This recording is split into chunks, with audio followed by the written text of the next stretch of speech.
Hello, we're going to have another video this morning on impacted wisdom teeth extraction. Now remember, I've always said don't do complicated surgery, implants, impacted wisdom teeth extraction, grafting, those kind of things unless you have hands-on training. You can get into trouble. So be sure you have hands-on training. Don't try to learn it just through a video. Now my videos will enhance your technique if you've already had hands-on training, but don't try to learn it and do it with implant videos or impacted wisdom teeth extraction videos. It's much more complicated than you think it is. So this individual had 4 impacted wisdom teeth. I'm going to tell you how I go through extracting wisdom teeth. Now I had 2 years of surgical training at Baylor College of Dentistry in the oral surgery departments. I was in a fellowship for 2 years. So for 2 years after dental school, all I did was surgery. So I have a lot of training in surgery, and I also became certified in IV sedation, which I use in my practice. I feel like if you're extracting wisdom teeth like these impacted wisdom teeth, there are several things you need. Number 1, hands-on training. Number 2, IV sedation. If you're trying to extract these wisdom teeth with just oral sedation or nothing, it's just too big of a deal. It's too much for the patient.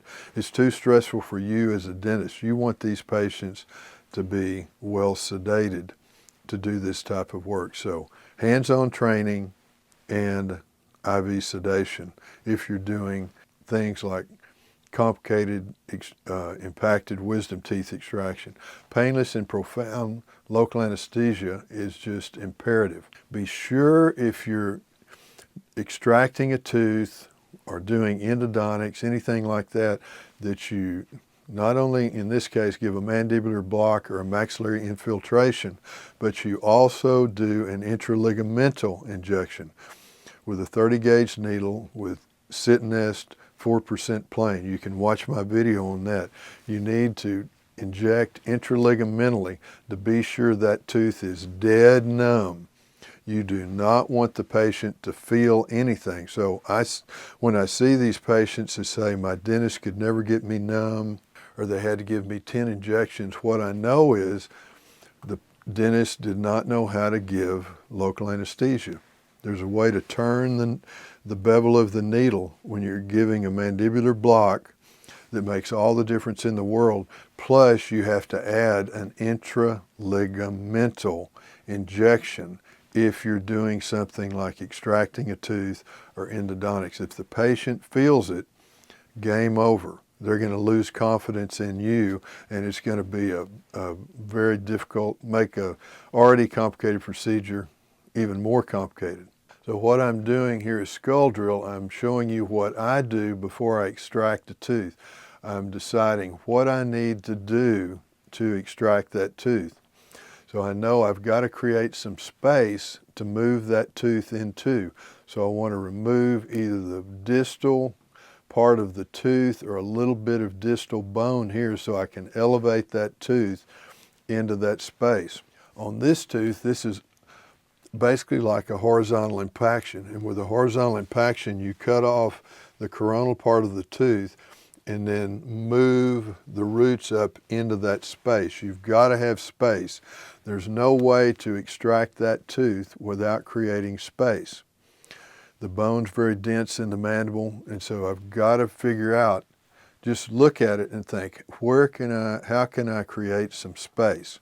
So I'm going to cut right through here, and I'll be sure you don't cut into the inferior alveolar nerve. So you want to measure that, so you're going to cut to about right here and then torque it, and then elevate this part and then move the distal part forward into that space. You may have to cut it again if the hole's not big enough. You want to create as small an osteotomy as you can, just because it heals better. Now, the best laid plans often don't go exactly as you're planning, but at least you have a pretty good idea of what you'd like to do, and then you modify the plan as you go along, kind of like a football game. You're planning something, but it usually doesn't go exactly that way, and you have to know a lot about it so you can modify the plan on the run. So I first am taking out the lower left. I always start with the left side, and I'm making a horizontal cut up the ramus of the mandible to the distal buccal cusp tip, all the way to the bone. And then I'm going to cut around the second molar just a little bit in the sulcus. Then I'm going to cut from that point to the distal lingual of the second molar, not going past it, but just to that distal lingual cusp. Then I'm going to cut distal to the second molar, creating a wedge. This is so you've got access to the tooth. So I'm cutting all the way through the periosteum.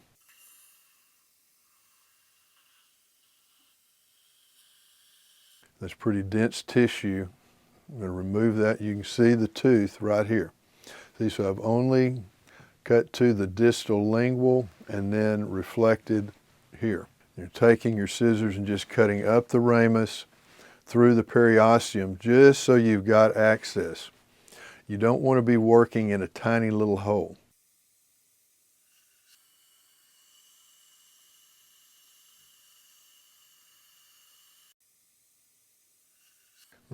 So reflecting subperiosteal, the entire full thickness flap. So I'm just removing the bone coronal to the tooth so I've got access to any soft tissue on top of the tooth, on the coronal part of the tooth. And then I'm going to cut on the distal of the tooth. I cut part of the tooth and part of the bone just to create some space. See, I'm cutting the tooth right here. Doesn't matter if you cut the tooth or the bone, you're losing the tooth anyway. So go ahead and cut the tooth if you can, just to create the space.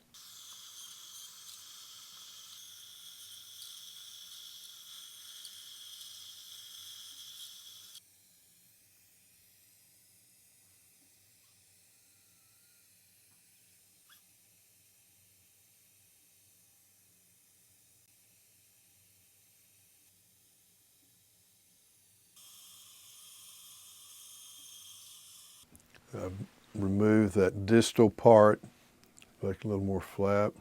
Now the tooth was too big to get through the hole. The part that was remaining, the mesial 2/3 of the tooth. So I'm now cutting that in half to take it out in two parts. This is an electric handpiece. I'd rather cut the tooth than cut more bone if I can. I want to make the hole as small as I can. I'm going to take these pieces out. They've got a 2x2 to protect on the mouth to protect the airway. So it's just like a Rubik's Cube. You're moving pieces around, creating spaces, deciding how do you get this piece out of that hole. And you've got to, work with the angulations and removing the follicular, moving the follicle. There's the socket. This is how to never get a dry socket. Pack the socket with this paste in a resorbable gauze. So you always want to try to remove the follicular sac because it's possible that could form into a dentigerous cyst. So you want to remove the follicular sac from any impacted tooth. Now I always place at least 2 suture if I've extracted a mandibular impacted wisdom teeth, usually with maxillary wisdom teeth extractions, I just place 1 suture because I want to close this tight so the patient doesn't have trouble with bleeding. When you're suturing, you go towards you 2 to 3 times, pull, away from you once and pull, and then pull. So this is, I want to be sure this is tucked down on the distal of the second molar.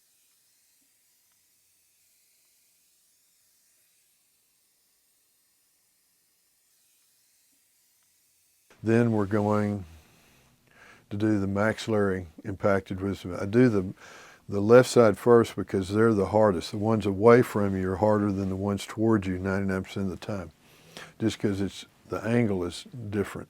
So this is going to be a tricky the thing that's going to make this hard is getting a little space between this tooth and the second molar to have leverage so you can wedge it.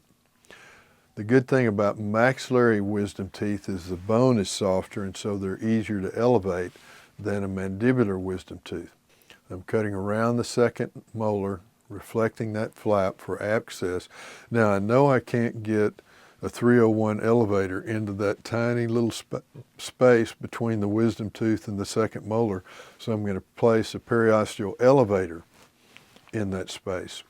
And the tooth will usually be more apical than you think it is. You think it's up higher.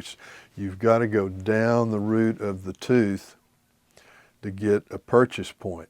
You'll feel it just slide between the wisdom tooth and the second molar. And then I can come back with my 301 elevator. Once I get it going, I'm having to cut a little bit more. There it comes. Be sure you block off the throat with a 2x2. You want to protect the airway.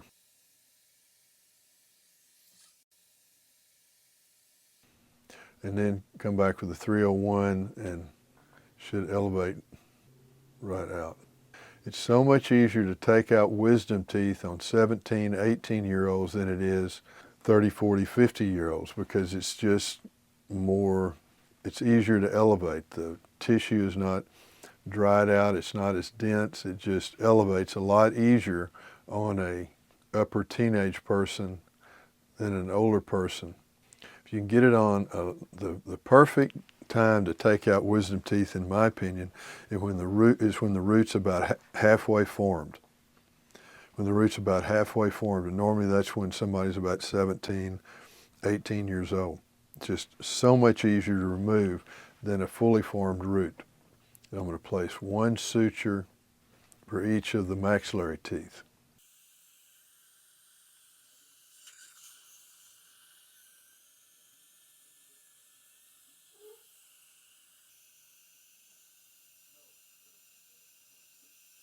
I'm going to put a cotton 2x2. Now I'm doing the interligamental around the wisdom tooth on the distal of the second molar. And this is 4% Sitness plane in a 30 gauge needle with the bevel of the needle pointed toward the tooth. I'm anesthetizing in the sulcus.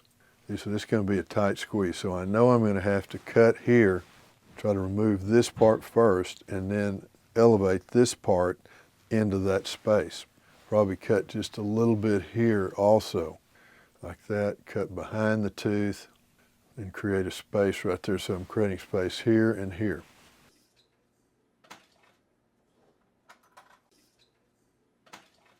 Same cuts over here on the facial to the facial of the second molar, from that point to the distal lingual of the second molar. Don't go over onto the lingual of the mandible, just to the distal lingual here, and then cut across the distal of the second molar, creating that triangle.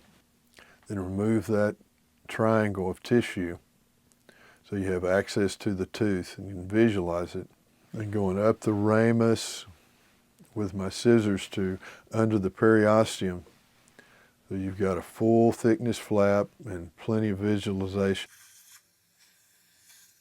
And now this tooth is completely covered, so now I'm removing the bone on top of the tooth with my electric handpiece and large round burr. You can see the tip of the cusp of the tooth right there.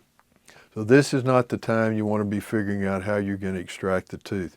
You already want to do what my coach in high school called skull drill, so you've got an idea of what you're going to do.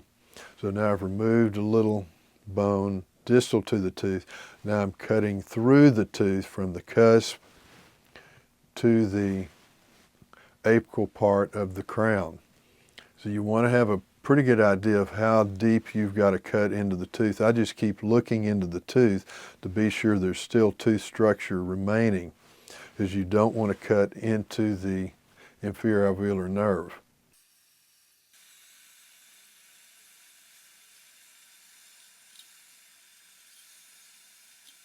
Again, I'm trying to elevate the mesial section of the tooth to create a space. Okay, got that. So I removed the crown of the mesial part of the crown came off, but not the root part. So now I've got to cut a little bit more into the tooth and try to elevate that mesial part of the crown. Because remember, the roots go back that way. So this is all coronal part of the tooth that I'm trying to elevate now.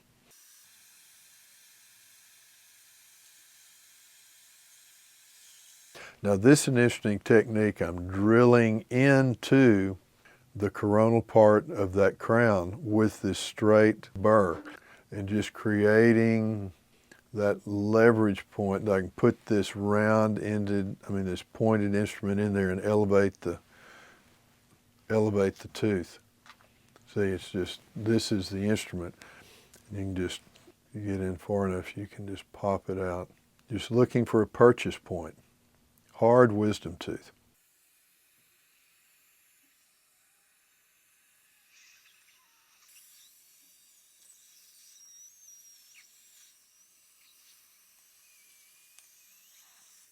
We've got a 2x2 protecting the airway and the assistance aspirator. So once I get to here, then it's easier to get the rest of the tooth out because I've got a space to move it forward into.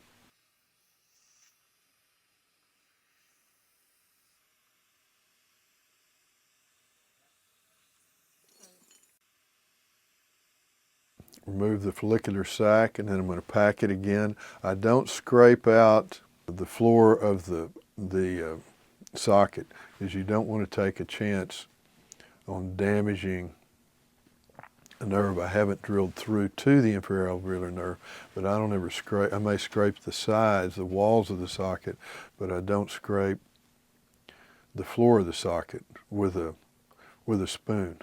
So again, I'm going to place 2 suture in all the mandibular impacted wisdom teeth, close it up real tight. In 43 years, I've never gotten a dry socket packing the mandibular extraction sites. You don't have to pack the maxillary, just the mandibular. The dry sockets occur in mandibular impacted wisdom teeth extraction sockets. And I never understood that when I was in my oral surgery fellowship. We'd take out the teeth, the patient would go home, 2 or 3 days later they'd get a dry socket if they got a dry socket, then we'd pack the socket. And I thought, when I was in practice, I thought, why don't you go ahead and pack the socket with a medicated resorbable gauze at the time of surgery and not have to go through the dry socket. And that's worked like that every time for 43 years. I just pack the mandibular sockets at the time of surgery. So here's the maxillary wisdom tooth. It's so much easier to take out teeth on the right side, because I'm right-handed, than the left side. You're kind of at an awkward angle. So you can see the tooth.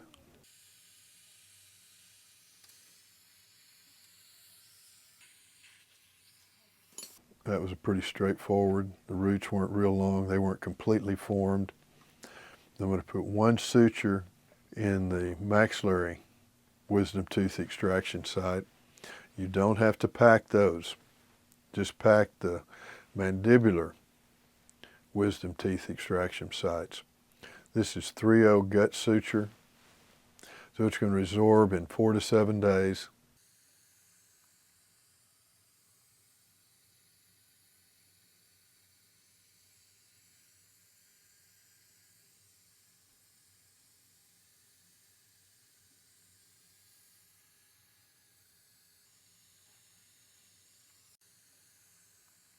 I'm going to put 2x2 cotton pads back in the between the upper and lower extraction sites. Then 7 days later, 7 days post-op, you're going to irrigate the mandibular extraction sites. You don't have to irrigate the maxillary extraction sites. Why 7 days? It takes 7 days for the connective tissue lining to form over the bone in the sockets. So you're out of danger of a dry socket. So wait 7 days and then irrigate the sockets with a scoot hand syringe, the mandibular sockets. just put a little mouthwash and some warm water, take that scutan syringe right down the occlusal surface of the second molar into the little hole and irrigate with about half of the scutan syringe. You can see the hole back there. And you're not putting pressure on it, you're just floating anything to the top. And I have the patient do this every day before they go to bed. They could do it twice a day if they felt like they had any food debris in there. But every night before they go to bed, irrigate the socket until they can't get the tip of the syringe in the hole anymore. And usually that's about a week or two. That's the Dental Minute. These techniques work, and they work every time. It's time. It is time to take your dentistry practice to the next level, and you know it. You just haven't known how to do it until right now. That's where dentistrymasterclasses.com steps in. At dentistrymasterclasses.com, Dr. Cutbirth is offering you his greatest work and his best cases. Here's everything that you're going to get when you subscribe to dentistrymasterclasses.com. Incredible comprehensive cases not seen in Dental Minute videos, an organized library of all the Dental Minute videos, and Dentistry Masterclasses comprehensive cases for study and reference. And you're going to get before and after photos of Dr. Cutbirth's fantastic restored work. So, great deal. $40, that is it. For $40, you're going to get all of this. So go right now to dentistrymasterclasses.com and subscribe today and change your life, change your practice.